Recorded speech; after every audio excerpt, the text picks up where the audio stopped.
Süveter tarifimizin ikinci bölüm videosuna hoş geldiniz. Bu videoda şimdi motiflerimizi, örmüş olduğumuz motifleri birleştireceğiz ve artık süveterimizi bitirerek son halini sizlerle paylaşmış olacağız. Birinci bölüm videosunda motiflerimizi tarif etmiştik. 3 farklı motif yapmıştık. Birinci bölümün linkini de videonun açıklama kısmına ekleyeceğim. Oradan tıklayarak ulaşabilirsiniz. Tarifimize geçelim. Motiflerimizi yerleştirdikten sonra şimdi birleştirme aşamasındayız. Birleştirmenin birçok farklı yöntemi var. Tığ ile birleştirme yapabilirsiniz. İçeriden sık iğnelerle birleştirme yapabilirsiniz. Örneğin burada bir zincirlik boşlukları, yani zincirli boşlukları sık iğne örersiniz.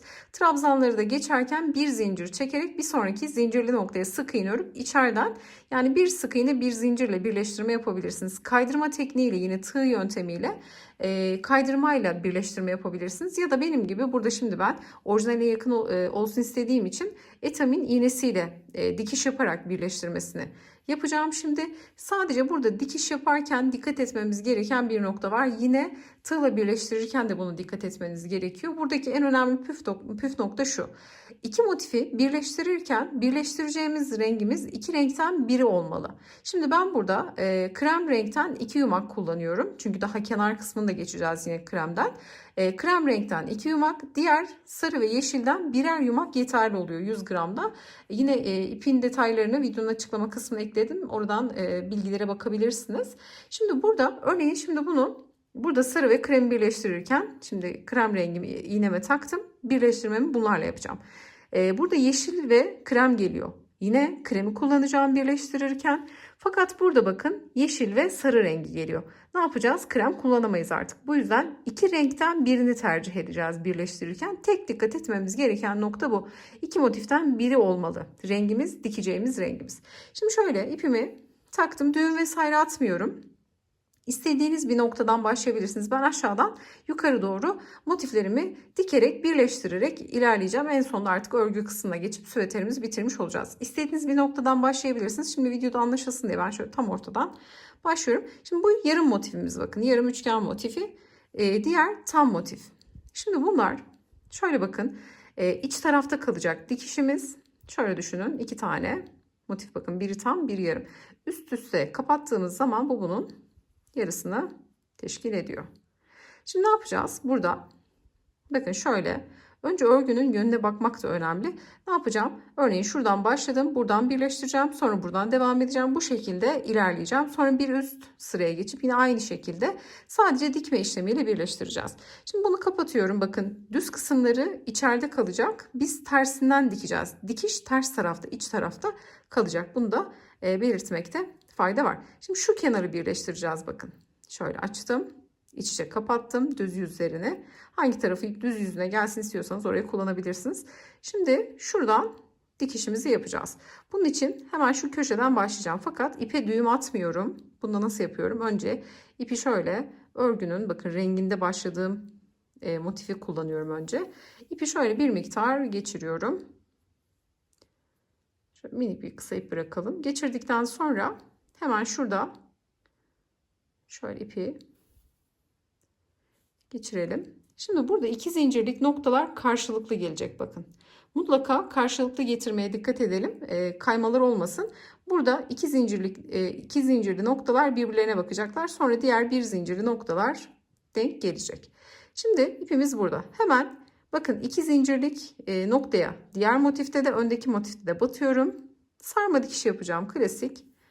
Bakın ipi buradan geçirdim. Bir kez daha geçireceğim sağlam olsun diye. 2 tane geçirdim. Şimdi trabzanlar denk geliyor, bakın karşılıklı. Bunların hemen şöyle açacağım. Tepe noktasına batıyorum, bakın. Bunun trabzanın tepesine battım. Buradaki trabzanın da tepesine battım. İpimi geçirdim. Klasik sarma dikiş yapıyoruz. Herhangi bir şey diker gibi dikiyoruz. Bakın hiçbir zorluğu yok. Sonra bir zincirlik boşluklar denk geliyor. Bunlara da yine karşılıklı batarak dikişimi yapıyorum. Hemen sonra trabzanlar denk geliyor. Trabzanlara batıyorum, bakın karşılıklı. Sonra bir zincirlik boşluğa batıyorum. Tabii kamerada bir tık zorlanıyorum ama hem kamerayı kontrol ederken örgüyü yapmak bir tık zor oluyor. Trabzanları karşılıklı batacağız. Siz tabii daha düzgün dikersiniz. Ben şimdi sizlere gösterdiğim için şöyle hızlı hızlı hareket ediyorum. Daha özenli ve daha dikkatli olursunuz. Şimdi geldik buradaki yine bir zincirlik boşluğa da ipimi geçirdim. Trabzanın olduğu noktaya geldim. Son bakın köşe 2 zincirlik nokta ve üçgendeki son uç nokta. Buraya da batıyorum. Buradan 2 kez geçiriyorum son nokta olduğu için. Şöyle açtığımızda bakın şöyle bir görüntü oluşacak. Bu şekilde. Şimdi buradan şunu ekleyerek devam ediyorum. Bu böyle tersten. Hemen bunu alıyorum. Buradan devam ediyorum. Bakın bunu buradan geçirdikten sonra şöyle aralardan batabilirsiniz. Hiç sıkıntı olmaz. Önemli olan sağlam olması. Şimdi burada direkt bu üçgenin ucundaki boşluğa batıyorum. Diğer motife dahil ediyorum. Bakın şöyle 2 kez geçirelim. Sonra trabzanlı noktaya karşılıklı batıyorum. Bir zincirlik boşluğa karşılıklı batıyorum. Bu şekilde etamin iğnesiyle dikiş yapıyoruz. Bakın hiçbir zorluğu yok. Fakat şunu da söylemek de önemli. Aşırı sıkmayalım. Sıkarsanız böyle kasma yapar. Aşırı da gevşek değil. Örgünün kendi ayarında olacak şekilde, çok sıkarsanız toplama yapar. Mutlaka buna dikkat edin. Bakın böyle. En son trabzana da batıyorum ve yine 2 zincirlik noktalar üst üste geliyor. Eğer bu sivri noktalar denk gelmiyorsa bir yerde yanlış yapıyorsunuzdur. Bunu mutlaka kontrol edin bakın. Şöyle koyalım. Birleştirmeyi gördünüz. Şimdi bu şekilde birinci motif sırasını birleştireceğim. Sonra ikinci sıraya geçeceğim. İkinci sırada da aynı işlem. Üçüncü sıra derken bu mantıkla bütün motifleri bir bütün haline getirmiş olacağız. Fakat verdiğimiz şekil önemli. Zaten onu da birinci bölümde sizlerle paylaşmıştım. Dediğim gibi süveterin fotoğraflarını da, orijinalinin fotoğraflarını da, yine yerleştirilme şeklinin fotoğraflarının linkini de aşağı açıklama kısmına eklerim. Yani YouTube'da da fotoğraflarını paylaşacağım. Mutlaka bakarsınız eğer kafanız karışırsa. Şimdi motifleri tamamını dikip birleştirelim. Dediğimiz noktalara dikkat ederek, püf noktasını zaten söyledim. Birleştirelim. Sonra artık etek ucunu, kol tarafını ve yaka kısmını örmeye geçelim. Motiflerimi tamamen dikerek tamamladım. Şimdi bu aşamada kısa bir özet geçeceğim. Takıldığınız nokta varsa bu aşamada bunu gidermiş oluruz inşallah. Şimdi burada motif sayımdan bahsetmek istiyorum. Bu arada krem rengi yarım olan üçgen motiften 7 demişim ama 2 tane fazla söylemişim. 5 tane olması gerekiyor. Bunu da düzeltmiş olalım bu aşamada. Şimdi motif sayılarımıza bakalım. 3 tane renk kullanıyoruz. Buradaki zemin rengimiz krem renk, yani açık olan bir renk olmalı. Sizler de farklı renklerde yaparsanız krem renkten 2 yumak almanız gerekiyor. Kullandığım ip için söylüyorum tabii ki bunu. Yine videonun açıklama kısmında ipin metrajı, gramajı vesaire yazıyor. Yine ben bu ipleri Aksa Örgü Butik'ten almıştım. Çok çok da uygun bir maliyeti var. Yani 4 yumak çok inanılmaz uygun bir fiyata geliyor. Açıklama kısmına da Aksa Örgü Butik'in telefon numarasını, WhatsApp üzerinden de sipariş verebilirsiniz. Instagram hesabını da ekliyor olacağım. Şimdi burada zemin rengimizden, krem renkten 2 tane kullanmamız gerekiyor. Diğer renklerden de birer yumak yeterli oluyor. Yani toplamda 4 yumakla biz örgümüzü tamamlamış olacağız. Şimdi motif sayısından bahsedelim.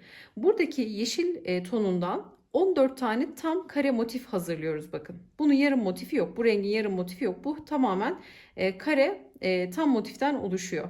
Krem renk ve buradaki sarı turuncu arası bir renk bu. Bu iki renkten 12 tane tam motif yapıyoruz. Sonra bu sarı olan sarı turuncu arasındaki renkten 10 tane üçgen motif yapıyoruz bakın. 10 tane yarım motif yapıyoruz. Bu krem renkli olan motifin, tam olan motifin üçgenlerini hazırlıyoruz. Bundan da 5 tane yapıyoruz. Zaten şöyle saydığınız zaman 2 bu tarafa, 2 bu tarafa 4. Bir de enseye üçgen geliyor. 5 tane krem renkten kullanıyoruz. Krem rengi ek olarak, yani 3. motifi zaten tarif etmiştim sizlerle 1. bölümde. Bakın burada üçgenden bir fazla örüyoruz. Normalde şöyle düşünün. Şu kısmı görüyorsunuz. Şöyle katladığım zaman burası üçgen bir motif. Fakat üçgen motife burada 2 zincir çekip 1, 2, 3 trabzan daha örerek şuradaki omuz kısmını yükseltmiş oluyoruz aslında. Bu yaka düşürme gibi olacak şimdi bize. Yaptığımız zaman göreceksiniz. Aslında çok basit bir mantığı var. Şimdi yerleştirme kısmına geçelim. Onları da omuz kısmına yerleştiriyoruz. Şimdi en alttan başladık. Üçgen motiflerimizi, bakın buradaki sarı turuncu olan motiflerimizi yerleştirdik.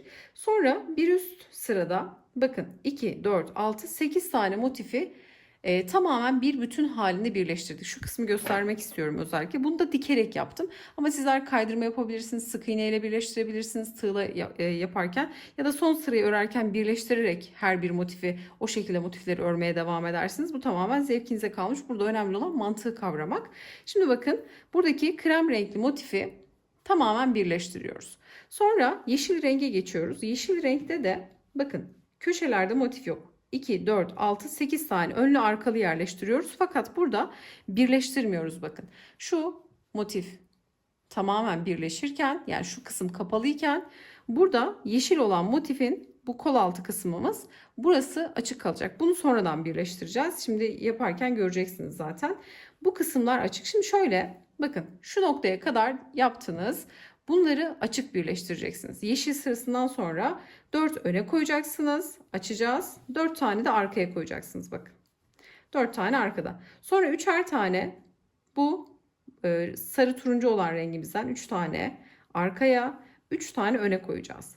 Sonra kol altında bakın şuraya kadar hep aynı zaten. Buradaki yeşil kısma kadar aynı. Sadece şu sarı turuncu renkte bir değişiklik var.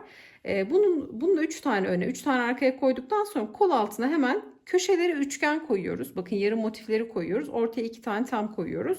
Yine önde de aynı şekilde yapıyoruz. Bakın önde yine aynı şekilde. Sonra buradaki 3 tane yeşil motifi bu şekilde yerleştiriyoruz. Arkaya da aynı şekilde. Şimdi sarı turuncu arası motifimizin 4 tane tam motifi arkaya denk gelecek. Bunu arka için yapacağız. Sırt kısmına gelecek. Önde ise bakın sağına ve soluna tam motif, ortalara ikişer tane yarım motif koyacağız. Burada yaka kısmımız olacak. Sonrasında da bakın bir tane üçgenimiz kalmıştı kremden. Bir de şu yarımın bir fazlası dediğim motifleri yerleştirdik. Birini bakın düz taraftan yerleştirdik, birini ters taraftan. Açı şu şekilde olmalı. Şöyle zaten detaylı görüyorsunuz bakın yönleri aynı şekilde olmalı. Yani şu kısım bize bakın omuz kısmımıza gelecek nokta. Burası da aynı şekilde. Umarım açıklayıcı olmuştur. Bu aşamaya kadar akılda hiç soru kalmamıştır umarım. Bakın böyle ayrık şekilde örüyoruz. Oldukça geniş bir parça. Şimdi santim olarak da ölçü vereceğim. Sizler bedeni büyütmek isterseniz trabzan sayılarınızı yani ben üçlü trabzan yaptım. Dörtlü trabzan yapabilirsiniz. İpiniz kalındır bedeni küçültmek isterseniz ikili trabzan yapabilirsiniz. Hiç motif sayısıyla oynamayın. Yani sayı olarak soruyorsunuz. Ben kaç motif yapmalıyım vesaire gibi sorular geliyor. Motif sayısıyla oynamayın bu çalışmada bence. Sadece trabzanları daha uzun, daha kısa yaparsanız bedeni otomatik olarak değiştirmiş olursunuz. Ya da ipi ince, kalın kullanırsanız beden oynamasında rahat yaparsınız. Bunu da söylemek istiyorum. Şimdi bakın yerleştirmeyi bu şekilde yaptık. Geleceğiz. Şurası bakın omuz kısmı. Şimdi burada bir açıklık var.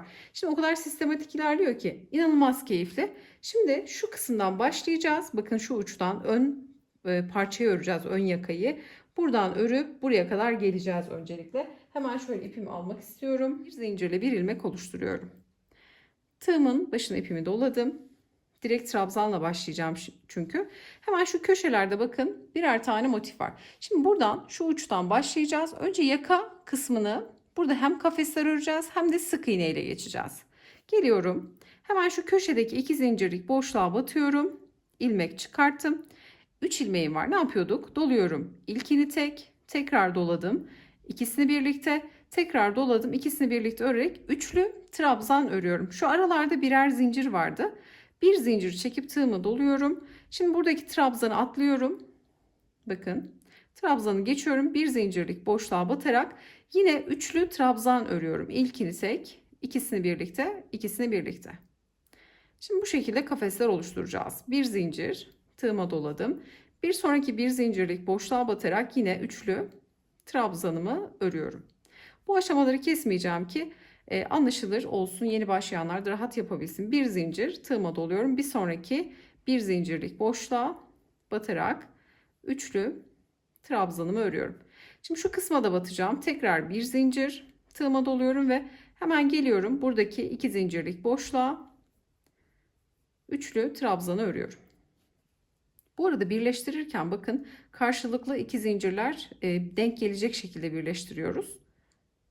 Şimdi burada kaç tane kafes ördük? Buna bakalım. 1, 2, 3, 4, 5 tane trabzan var. 1, 2, 3, 4 tane de bir zincirlik boşluk var bakın. Şimdi Buradan yakaya doğru devam edeceğiz. Bunu buraya tutturacağız bakın. Geliyorum buradaki hemen şu uzun yarım üçgenin, buradaki yarım motifin hemen şu trabzan olan geniş boşluğuna batıyorum. Şöyle bir tane sık iğne ördüm. Burayı mutlaka tığlarken, yani sık iğneyle şu yaka kısmını geçeceğiz. Buradaki tığlamayı yaparken mutlaka örgünüze göre yapın. Şimdi ben burada sayılar vereceğim ama sizde birebir aynı olmayabilir. Bazen şu ipleri gizlerken sıkabiliyoruz, gevşek bırakabiliyoruz. Mutlaka kendinize göre buraya geçebilirsiniz. Burada hiçbir zorluk yok. Direkt kafesleri oluşturduktan sonra aynı orijinalinde olduğu gibi hemen şuraya bir, iki tane sık iğne örelim. Sonra şuradaki ara boşluğa batıyorum. Buraya bir tane sık iğne. Hemen şurada bakın zincirli nokta var. Buraya hemen şöyle bir, iki tane sık iğne. Şuraya eğer çok sıkmadıysam batmaya çalışacağım. Tam ortaya da batabiliriz. Ama biraz tabii kilitlerken, ipleri gizlerken sıkı gizlemişim. Tam ortaya battım. Buraya bir sık iğne. Hemen bir sonraki yere geçiyorum. Şöyle bir, iki tane sık iğne. Hemen şuraya bakın trabzanın olduğu yere bir sık iğne. Buraları geçerken yine şöyle bir, iki, üç tane ile geçelim. Üç sık iğne. Şu araya batmayacağım. Hemen bir diğer trabzan ayağının olduğu geniş boşluğa batarak yine burada da bir, iki, üç tane sık iğne. Ben güzel bir görüntü olsun diye şurada ne yapmışsam burada da aynısını yapmaya dikkat edeceğim. Şimdi üç tane sık iğne ördükten sonra şu araya, tepeye bir sık iğne. Hemen buraya iki tane sık iğne. Tam ortaya batmıştık. Biraz sıkmışım. Sihirli halka olduğu için illaki açılır. Ya da daha küçük bir tığla yaparsınız bu aşamayı. Bayağı sıkmışım ipleri gizlerken. Kilit yapmışım bayağı. Ama tığla açmam lazım ki ben eşit denk güzel bir görüntü oluşsun. Tam ortaya bir sık iğne. Hemen şu araya geçiyorum. Şu ipimizi de açalım. Kesmiyorum bu aşamayı dediğim gibi. Hemen şu araya bir, iki tane sık iğne geldik. Trabzana sık iğne. Şimdi burada ne yapmıştık? En başta iki tane sık iğne örmüştük. Hemen buraya bir, iki tane sık iğne. Bakın yarım motifleri sık iğnelerle geçtim. Burası yaka ön kısmı olacak. Şimdi ne yapıyorum? İki tane sık iğne ördükten sonra tığıma direkt doluyorum. İki zincirlik hemen bakın köşe boşluğa geliyorum. İki zincirlik boşluğa üçlü trabzanımı örüyorum. Sonra bir zincir trabzan atlıyorum. Bir zincirlik boşluğa üçlü trabzan. Bir zincir, bir zincire üçlü trabzan, bir zincir, bir zincire üçlü trabzan. Yine 5 tane trabzan ayağımız olacak. Geldik iki zincire. Hemen buraya da batıp üçlü trabzanımızı örüyoruz. Sayalım. 2, 4, 5 tane trabzan ayağını elde etmiş olduk. Şimdi burada ipimi keseceğim. Bir zincir çekiyorum. Bir 5 santim kadar ipi bıraktım ve kestim. Bunları sonradan gizleyeceğiz. Burada yine şöyle bir zincirle bir ilmek oluşturarak başlangıcımızı yapıyoruz. Şimdi bu aşamada kol kısmından başlayacağız bakın ve bunu şöyle düşünün. Ön kısım burası, sağ taraftan değil sol taraftan başlamış olacağız. Yani sol tarafın şu ön kısmından başlayacağız. Şuradaki açık motifi birleştireceğiz. İpi burada kopartıp buradan dönüş sağlayıp buradan sık iğnelerimizi örerek omuz kısmını birleştireceğiz. Omuz kısmını birleştirdikten sonra arka tarafta sık iğnelerimizi örüp buradaki omuz kısmını birleştirip sonra kol kısmını yapıp bitireceğiz. Sonra da bir bütün halinde yakayı tamamlayacağız. Hemen şimdi şöyle başlayalım. Bakın ön taraftayız. Ön tarafın ön parçasını alıyorum. Hemen şu köşedeki iki zincirlik boşluğa batıyorum direkt. Bir tane sık iğne örüyorum. Şimdi aynı boşluğa bir sık iğne daha örüyorum. Şimdi kol kısmını geçtiğim için trabzanın tepesine bir tane sık iğne, bir zincire bir sık iğne. Bakın her zaman böyle köşedeki iki zincirlik boşluklardan başlıyoruz birleştirmeye, yani örmeye. Şimdi geldim trabzanın tepesine battım, sık iğne, bir zincire sık iğne, trabzanın tepesine bir sık iğne, bir zincire bir sık iğne şeklinde ilerliyorum. Son trabzana sık iğne, iki zincire geldiğimde buraya bir tane sık iğne örüyorum ve sonra yarım olan bakın motife geçiyorum. Direkt şuradaki ara boşluğa batıp hemen buraya bir, 2, 3 tane sık iğne yeterli oluyor. Tabi sizde kasma yaparsa buraya 4 yapabilirsiniz. Ya da fazla gelirse 2 de yapabilirsiniz. Sonra hemen buradaki trabzanın dibine batıyorum. Buraya bir sık iğne. Hemen sihirli halkadan önceki şu ara boşluk var. Buraya hemen şöyle 1, 2 tane sık iğne yeterli. 2 tane sık iğne Bir de sihirli halkanın içerisine şöyle tam ortaya batıyorum. Buraya bir tane sık iğne. Hemen bir diğer boşluğa bakın.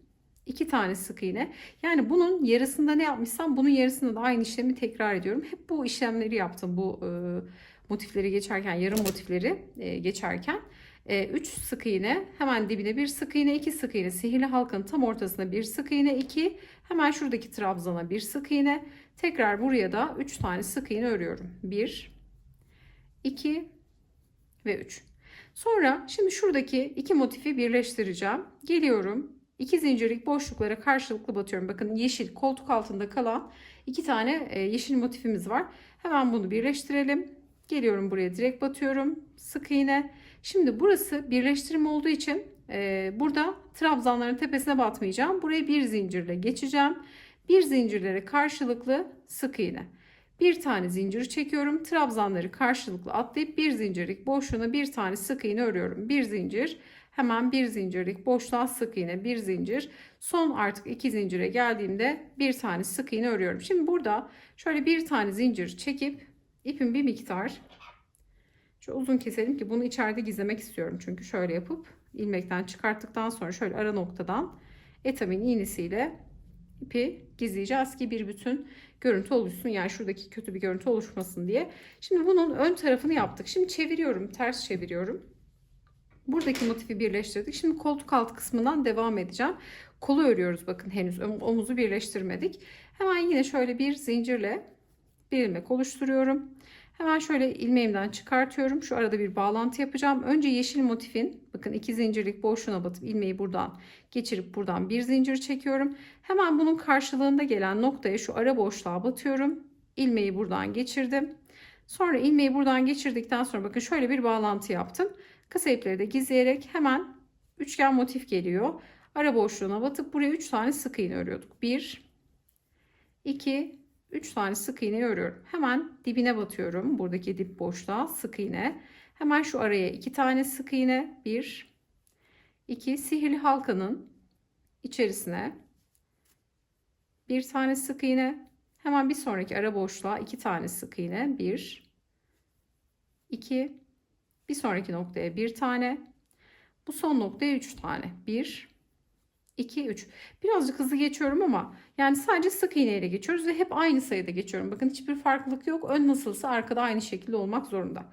Şimdi şuradaki yeşil motife hiç dokunmadan direkt sarı turuncu olan rengime, motifime geçip 2 zincirine bir tane sık iğne örüyorum. Şimdi kol kısmını geçtiğimiz için hemen trabzanın tepesine bir sık iğne, bir zincire bir sık iğne, trabzana bir sık iğne şeklinde, bakın açık burası, birleştirme yok burada henüz.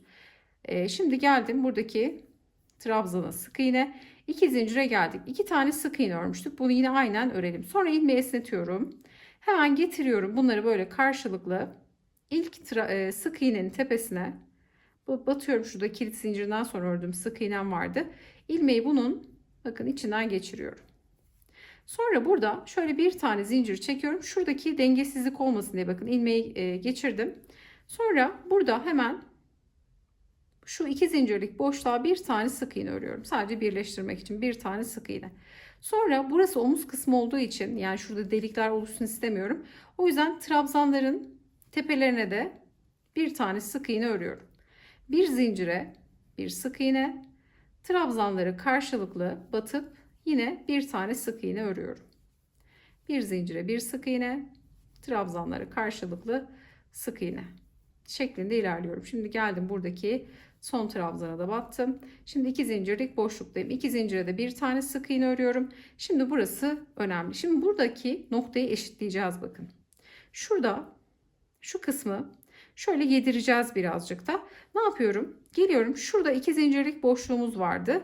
Hemen şu arka motifte olan 2 zincirlik boşluğuma batıyorum. Sonra geliyorum öndeki sarı olan motifin 2 zincirine batıp buraya bir tane sık iğne örüyorum. Sonra şu bakın 1, 2, 3, 4, 5 tane nokta var. Bu 5 noktayı şuradaki ön trabzan noktasına böyle yedirerek bunu birleştireceğim. Şimdi şu trabzana hiç dokunmuyorum. Bir zincirlik boşluğa batıyorum. Direkt öndeki trabzanın bakın şu ön kısımdaki kafesli noktaya birleştiriyorum burayı. Geniş boşluğuna batıp hemen bir zincirden sık iğne örüyorum. Sonra trabzanı direkt atlıyorum. Bakın trabzana dokunmadan Hemen bir zincirlik boşluğa bir tane sık iğne. En son trabzanın tepesine batıyorum. Sonra buradaki son trabzana da batıp bir tane sık iğne örüyorum. Sonra şöyle bir tane zincir çekelim. Bakın bu kısmı şuraya yedirmiş olduk. Bakın şu ön kısma vermiş olduk bunu. Bunu yapmazsanız eğer, yani şu kısımda ne olur? Fazlalık olur. Fazlalığı bu defa toparlayamazsınız. Burası önemli. Yani şu omuz kısmı şöyle olmalı bakın. Bu arkadaki ördüğümüz motif, çünkü tarife göre örüyoruz. Tarifte aynen bu şekilde yapılmış. Ve böyle bu kısma verilmiş burası. Yani tabii daha farklı yöntemler yaparsınız. Daha farklı şekilde yapabilirsiniz. İlla ki böyle olmak zorunda değil. Siz kendinize kolay gelen yöntemi de uygulayabilirsiniz. Şimdi bakın kol kısmını bitirdik. Hem alt motifi birleştirdik. Kol kısmındaki sık iğneye geçtik. Omuzu birleştirdik. Şimdi buradaki yakanın sırt kısmındayız. Yani omuz kısmının ense kısmındayız. Şimdi burayı tamamen hiç ip kopartmadan direkt sık iğnelerle geçeceğiz. Sonra bu kısmı buraya yedirerek buradaki bağlantıyı sağlayıp diğer kol kısmını aynen bu tarafta yaptığım gibi tamamlamış olacağız. Şimdi gelelim. Hemen şurada bir zincir çekmiştik.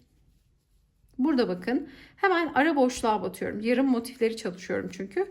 Ara boşluğa hemen 3 tane sık iğne. 1, 2, 3. Hemen bunun dibine batıyorum. Bir tane sık iğne. Hemen geliyorum şu araya 2 tane sık iğne. 1, 2.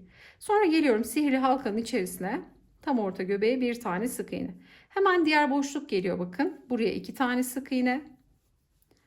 Hemen şu trabzanın olduğu noktaya sık iğne. Ve şu geniş boşluğa 3 tane sık iğne. 1, 2, 3. Ben sayımı bu şekilde ayarladım bakın. Sizler de kendinize göre ayarlayabilirsiniz. Elinizin sıkılığı, gevşekliği burada önemli tabii ki. Şimdi diğer motife geliyorum. Hemen üçgen diğer motife, yarım motife. Hemen şu aralara hiç dokunmuyorum. Bakın fark ettiyseniz buralara hiç dokunmuyoruz. Hemen bir sonraki motifin buradaki üçlü trabzan boşluğuna, geniş boşluğuna 3 tane sık iğne. Hemen dibine bir sık iğne. Şu ara trabzanı ördüğümüz dip kısma bir sık iğne. Hemen şu araya 2 tane. Sihirli halkanın tam şöyle ortasına batıyorum. Bir sık iğne. Hemen bir sonraki boşluğa 2 sık iğne.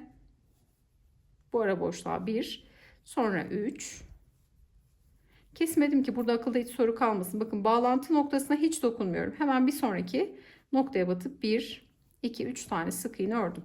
Geldim şuradaki trabzanın tepesine bir sık iğne. Hemen ara boşluğa 2 tane sık iğne. Sihirli halkanın içerisine bir tane sık iğne. Hemen şu ara boşluğa 1, 2 sık iğne. Hemen bunun dibine bir sık iğne ve buraya 3 tane sık iğne örüyoruz. 1, 2, 3. Şimdi bunu bakın şu kısmı uca geldiğimde 3 tane sık iğneyi ördükten sonra şu araya bunu birleştireceğim. Şimdi şu 3. sık iğneyi örerken şöyle yapalım. Çünkü buradaki zincirli noktayı da bir trabzan kabul ediyoruz. Şu 3. yani 4. zincir ya da 5 zincir çekmiştik yanlış hatırlamıyorsam. Zincire batıyorum. Hemen buradaki bakın şu kafesli olan trabzanın da tepesine batıyorum. Bir tane sık iğne ördüm. Sonra şu ara zincirli noktaları batarak burayı yedireceğiz bakın. Aynı diğer tarafta olduğu gibi. Şimdi şöyle bakıyorum. Şu kısmı almasam da olur. Bakın şurayı atlıyorum. Burayı kullandığım için. Hemen hatta kullanalım. Çok şey olmayacak. Şu araya batıyorum. Bir sık iğne. Trabzanı geçiyorum. Bir zincire batıp bakın kafesli ön noktaya batıyorum. Buraya bir tane sık iğne. Hemen buraya sık iğnemi ördükten sonra şu ara boşluğa batıyorum. Şu 2 zincirlik boşluğa batıyorum. Karşıdakiyle aynı yapmaya gayret edelim. Buradaki noktaya battım. Şimdi bunu buraya bakın yedirmiş oldum. Şimdi sarı motifi yani karşılıklı birleştireceğim. Hemen 2 zincire geldim. Sık iğne. Trabzanların tepesine geldim. Sık iğne. Yani şu bakın eşitlemeyi mutlaka yapalım. Şöyle göstereceğim omuz kısmını. Diğer taraftaki gibi mutlaka bunu böyle buraya yedirerek eşitlemiş olacağız. Hemen trabzanın tepesine bir sık iğne, bir zincire bir sık iğne, trabzana bir zincire şeklinde. Şimdi uca kadar gelelim, bir gösterelim bu noktayı. Akılda hiç soru kalmasın. Şimdi son trabzana da battım. Şimdi 2 zincirlik noktaya karşılıklı bir tane sık iğne örüyorum öncelikle. Sonra bu bakın birleştirdiğim omuz kısmı şöyle görünüyor. Bakın. Şimdi burada ne yapıyorum? Kolu ayırıyorum. Şimdi arkadan örmeye devam edeceğim. 2 zincirlik boşluğa 2 tane sık iğne örmüştük. Hemen bir ayırdım bakın. İkinci sık iğne. Sonra trabzanın tepesine bir sık iğne. Buradan aynı şekilde devam edeceğim. Sık iğnelerimi öreceğim. Yeşil motife geldiğim zaman kol altındaki şu son iki motifi sık iğne ile birleştirip ipi kopartıp buradan örgümü çevirip bakın ön tarafa geliyorum. Burada bağlantı yapıp şuradaki sık iğne sıramı da örüp şu kısmı tamamlamış olacağım. Burayı bitireceğim. Sonra artık kollar bitiyor. En sonunda yakanın sırasını tamamlayacağız. Hemen yakayı örmeye geçelim. Bakın burada ne yapmışsam burada da aynı işlemi yaparak burayı bitiriyorum hemen. Bakın burada akılda hiç soru kalmasın diye hemen şu bitişi de göstermek istiyorum. Son trabzanı ördükten sonra bu iki zincirlik boşluğa iki tane sık iğnemi örüyorum. Sonra şuradaki bakın bağlantı noktamız vardı. Bağlantı noktasından sonra gelen iki tane sık iğne vardı. Bunun ilkine hemen şöyle batıp bir tane kaydırma yapıyorum. Şöyle bir zincir çekip ipi yine bir miktar kesiyorum ve direkt çıkartıyorum. Yani şu kötü bir görüntü olmasın, yani şu kısımda bunları şöyle eşitlemiş olalım kaydırmayla, sonra ipi de içeride gizlemiş olacağız. Şimdi geldik omuz kısmına. Bakın kollar tamam. Şimdi omuz kısmına yani kafes ve sık iğne ile geçeceğiz. Burada da bakın şöyle yaka düşürme gibi kullanılmış. Dediğim gibi şuradaki motif mantığı. Şimdi burada yani bana kalsa ben direkt kafesleri örüp sık iğne ile bitiririm. Ama modelin orijinalinde şurada sık iğneler vardı. O yüzden şu kısmı kaydırmalarla geçeceğiz. Burada sık iğneler örüp kaydırmalar yapıp diğer noktaya kadar sık iğne örüp sonra kafeslere geçip bir sıra kafes, bir sıra da sık iğne ile bitireceğiz. Yani hiçbir zorluğu yok. Bu da gerçekten kolay olacak. Şimdi şöyle bir zincirle yine bir ilmek oluşturarak başlayalım. Şu kısa kısa ipler bırakıyorum ki bunları en son etamin iğnesi takıp içeri alması kolay. Şimdi şurada bağlantı kurmak da önemli. Bakın şu noktadan geçireceğim. Şu hemen tepedeki kısma batıp ilmeği buradan geçiriyorum. İlmeği buradan geçirdikten sonra şöyle bir tane zincir çekelim. Hemen şu ara boşluğa bakın, kafesin bir zincirlik boşluğuna batıyorum. Buraya bir tane sık iğne. Hemen trabzanın tepesine batıyorum. Bir tane sık iğne. Bir zincirlik boşluğa bir tane sık iğne şeklinde burayı sık iğne ile geçmemiz gerekiyor ki model bütünlüğü oluşsun. Dediğim gibi orijinaline bağlı kalarak hareket ediyorum. Ama burada istediğiniz işlemleri yapabilirsiniz. İstediğiniz örgü modelini koyabilirsiniz. Burada daha farklı toplamalar yapabilirsiniz. Sırf sık iğneyle geçip bitirebilirsiniz. Ama dediğim gibi biz orijinaline bağlı kalmaya çalışıyoruz. Şimdi geldim bir zincire battım. Şimdi buradaki son trabzanı da batıyorum. Sık iğne. Şimdi sık iğneler geliyor. Bakın buraları sık iğneyle geçmiştik. Ne yapıyorum? Diğer trabzanlı kısmına gelene kadar kaydırma yapacağım. Hemen ilk sık iğnenin tepesine batıyorum. İlmek çıkardım. Bekleyen ilmeğimden kaydırdım. Bir sonraki sık iğneye batıyorum. İlmek çıkarttım. Bekleyen ilmekten kaydırdım. Batıyorum. İlmeği aldım. İçinden geçirdim. Şimdi bu şekilde kaydırmalara devam edeceğiz. Ta ki şuradaki son sık iğne noktasına kadar. Buradaki son kaydırmayı da yaptıktan sonra trabzanın tepesine batıyorum direkt. Bir tane sık iğne, bir zincire geliyorum, bir sık iğne şeklinde. Şimdi burayı hep sık iğnelerle geçiyoruz. Şimdi burada artık yakada ip kopartmayacağız. Bir bütün halinde yakamızı bitirmiş olacağız. En sonunda etek ucu kaldı. Etek ucunda da burada işlemlerimizi yapıp tamamlamış olacağız. Son noktaya bir sık iğne ördükten sonra şuradaki ara noktaya bağlantı yapacağım. Hemen bakın şu boşluğa batıyorum. Uygun boşluğa ilmek kaydırarak burada bir bütünlük sağlamış oluyorum. Şuradaki bağlantı yapmamın sebebi de buydu. Bakın şöyle, çünkü sık iğneler dönüyor. Şuradaki muntazam görüntüyü bu şekilde elde ediyoruz. Şimdi artık burada kafeslere geçiyoruz. Artık kafesten sonra bir sıra sık iğne toplayıp bitiriyoruz. Burada şimdi 1, 2, 3, 4 zincir, bir üçlü trabzan için bunu sayıyorum. Arada da bir zincirlik boşluk olacak. 5 tane zincir çektim. Tığıma doluyorum. Şimdi burada şu tam direk noktası olsun köşedeki. Bir tane sık iğne atlıyorum. Bir diğer sık iğneye batarak ilmek çıkarıp ilkini tek, ikisini birlikte örerek üçlü trabzan örüyorum. Bir zincir, bir tane sık iğne atlıyorum. Bir diğerine batarak ilkini tek, ikisini birlikte örüyorum. Şöyle gizlediğimde kısa ip buradan kötü görünecek. Bunu etamin iğnesiyle içeri alacağım. Yani çünkü daha düzgün bir görüntü elde ediyoruz. Şimdi bir zincir, bir tane sık iğne atladım. Bir diğerine üçlü trabzan. Bir zincir, bir tane atlıyorum, bir diğerine üçlü trabzan.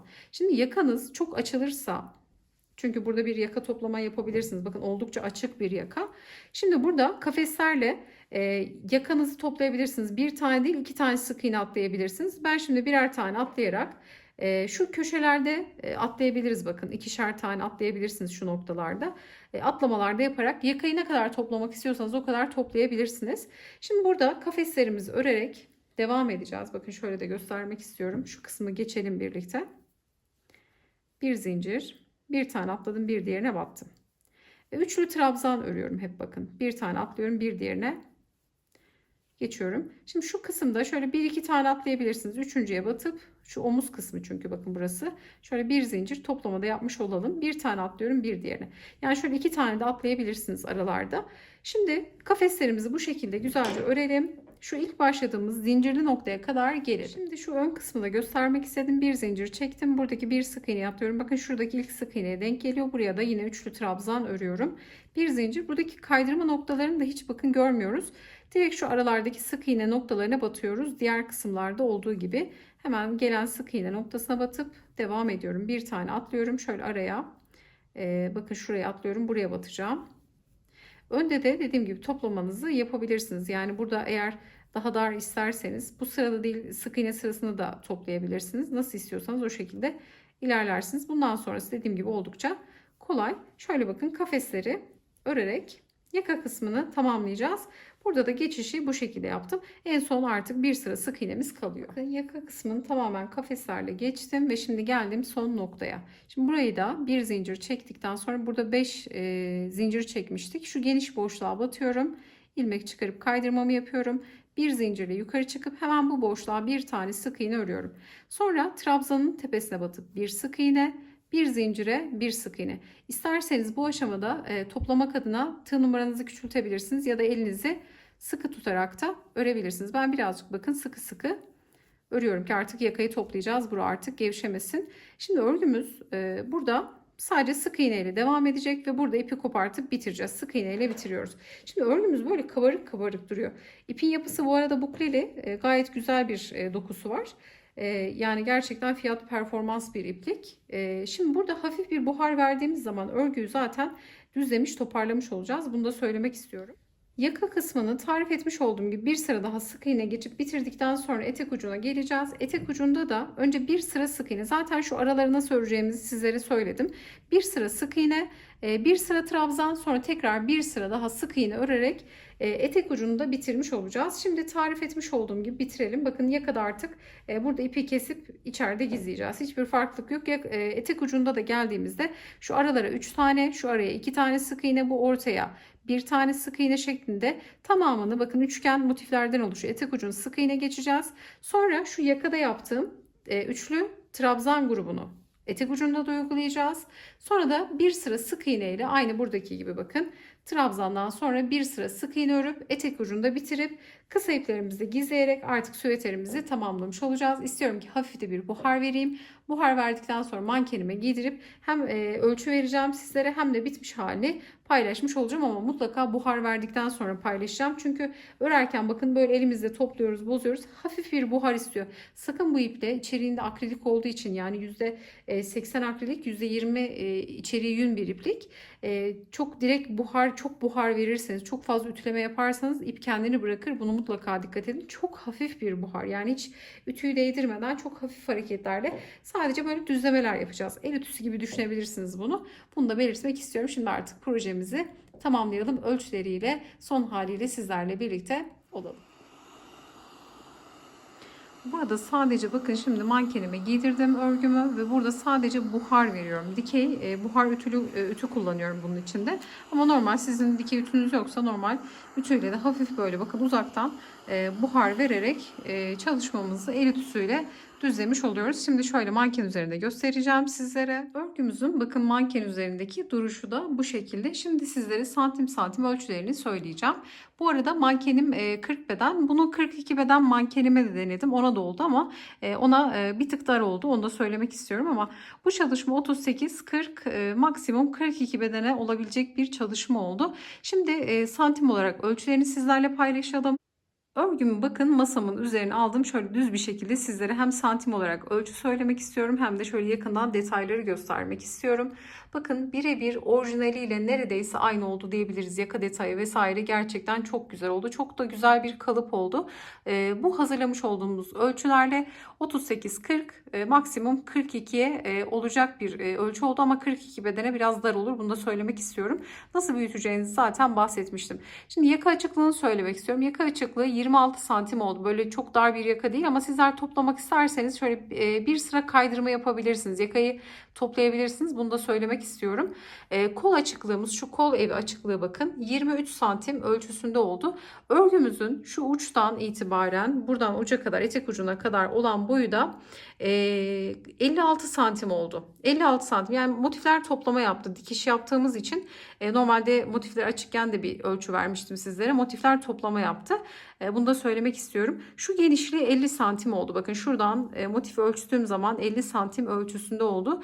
Şu kısmı ölçtüğüm zamansa 43 santim ölçüsünde oldu. Şu omuzdan diğer uca kadar ölçtüğümde ise 51 santim ölçüsünde oldu. Yani şimdi benim ölçülerim bu şekilde. Mutlaka sizler de böyle bir masa üzerine yatırırsınız, ölçülerinizi alırsınız ama sizlere tavsiyem, eğer büyük beden çalışıyorsanız, yani 40 üzeri çalışıyorsanız mutlaka trabzanlarınızı dörtlü trabzan yapabilirsiniz.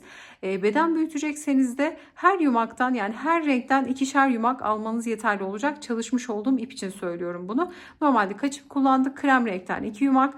Buradaki diğer 2 renktense birer yumak kullanarak çalışmamızı hazırlamış olduk. Gerçekten maliyeti de inanılmaz düşük bir çalışma oldu. Öyle çok fazla ip yani maliyeti olmadı. Hatta bu krem renkten bir tane bere örecek kadar da ipimiz artıyor. Bunu da belirtmek istiyorum. Tarifimize bu şekildeydi. Umarım aklınıza bir şey takılmadan çok rahatlıkla örebilirsiniz. Ben tabii ilk modeli çıkarttığım için bir tık zorlandım ama böyle örsöklerle çok pratik bir çalışma hazırlamış oldum. Sizlere de bütün detayları adım adım paylaştım. Şimdi şu etek ucunu da göstermek istiyorum. Bakın, çünkü buraya ekstradan çekmedim. Çünkü yakayla aynı işlemi yapıyoruz. Bir sıra sık iğne ördük ki üçgenleri nasıl ördüğümüzü göstermiştim. Üçlü trabzan, en sonunda sık iğne ile bitiriyoruz. Orijinalinde böyle olduğu için ben böyle bitirdim. Ama sizlere tavsiyem, normalde ben bu tarz örgüleri çalışırken mutlaka bir sıra kaydırma yaparım. Çünkü kullandıkça yani böyle ağzı yüzü kaymasın diye, toplu dursun diye. Çünkü oradaki kaydırmayı da nerede gösterdim sizlere? Şurada gösterdim. Bakın, burada sık iğneleri örüp kaydırma yapmıştık. Şu kaydırma tekniğini ben yakada, kolda ve etek ucunda mutlaka kullanırdım. Yani bunu tabii orijinaline göre çalıştım şimdi ama sizlere tavsiyem, kaydırma yaparsanız örgünüz yıkandığında vesaire, yani böyle uzun ömürlü olsun diye örgünüzü daha şu uçlarını gevşek bırakmamış olursunuz, toplamış olursunuz. Bunu da söylemek istiyorum. Yapacak olanlara kolaylıklar diliyorum. Umarım sizler de beğenir ve denersiniz. Bir sonraki videoda görüşünceye dek hoşça kalın, ama mutlaka videomuzu beğenmeyi, yorum bırakmayı, kanalımıza ücretsiz abone olmayı unutmayın.